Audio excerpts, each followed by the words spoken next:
only have a few games left until we hit playoffs. So hopefully, these few games give us that energy and motivation to, finish at the top of the East. So, we got something to look forward to. We're excited. We have good energy and good spirit. So I think, I'm looking forward to playing tomorrow. Yeah, you guys have been involved in blowouts lately. Was there anything good about being in such a competitive game and having to be stretched to the limit like this? It's good that we got the win and we fought through the adversity and all of that. But obviously, you want to win by a lot every game. But you can say it was good. It kept us engaged and we fought to the end. Thanks. Lauren Rosen.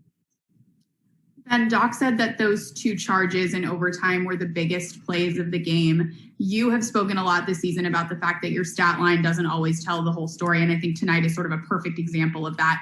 Can you tell us about those little things you did, particularly in overtime, to make sure that the team won? I wanted to get in the plane and get to Chicago. But I was just doing what I could, whatever I could at the time with my team, defensively and offensively, just trying to make the right plays. So I noticed, they were going away from me, trying to get the ball away from me, and getting somebody else involved. So, I saw a couple opportunities where I could, make plays and try to do that. And then can you just take us through your memory of that last play? Because I know it wasn't the way you guys wanted to win, but a buzzer beater in overtime is still a buzzer beater in overtime. So can you just tell us a little about it? I knew Joe was going to get a good look. And, we trust him with those shots. So I was just there to clean it up. Thank you, Ben. Kai Carlin. Hey, Ben, I wanted to ask you about Seth Curry. When he's shooting the ball the way he was able to tonight, what does that do for you guys on the offensive end of the floor, especially for you to get the space you need? Man, a whole lot. I think my chemistry with him has grown a lot this season, and it continues to grow. Me trying to get him, good looks and open looks because he's a great shooter. So when you have somebody like that, you want to be able to facilitate and get them going because in the long run, it's going to be huge for us. Thank you. Keith Pompey. Ben, you talked about the last game about controlling your own destiny, not worrying about what other teams are doing. But right now, this win has you guys a half a game in first place. I'm playing with 8 games left, 7-8 games left in the season. Just talk about that, being in first. Yeah, it's where we want to be. We still got to worry about ourselves and what we can do, and everything else will handle itself. So that's just getting wins. The more we win, the better chance we give ourselves. Hey, Ben, did you get hit in the eye today? Yeah, no, that was Solomon Hill.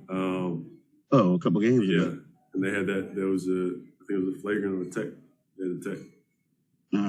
All right. Thank you, man. Yep. Time for 2 more. First, we'll go to D-Lineham.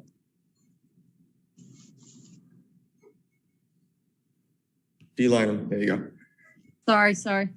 Ben, I wanted to ask you about your thoughts on Matisse because as a defender who's well-respected in the league as you are, what has allowed him to grow so quickly as a defender in this league? And something about his body control, I look and admire, and I'm just wondering if you see something in that as well. Definitely. I learned from him too. I don't think I would be the defender I am today if he wasn't here on the team. I feel like we feed off each other in terms of getting stops and wanting to play that role, and being those guys who can come in and stop guys and make it hard on certain players, which is a huge part on this team. If you don't have guys who can do that, then guys are going to be scoring it well. But I think over time he's just learned that he's one of the best defenders in the league on ball, and you guys see it. He's grown a lot in the last year or so. So Ben, in particular, the one play where the guy kind of gets by him and then he blocks the shot that ends up in the transition. There's something to being able to do that. Yeah, you have to have the IQ to be able to do it, and then the gift, length and speed, and he's got that. I think sometimes he might let guys go by him just so he can get the block. Right. And some guys just can't do that. There's certain plays where he might let a guy get a step in front and hit the ball from behind. There's certain things that, he does that a lot of guys can't do and will never be able to do just because of, the IQ and, he's gifted. Thank you. Tom Moore. Yeah, Ben, Doc said he thought the ball was sticking at times, and that was one of the reasons that the Spurs got back. Did you agree? And B, what can you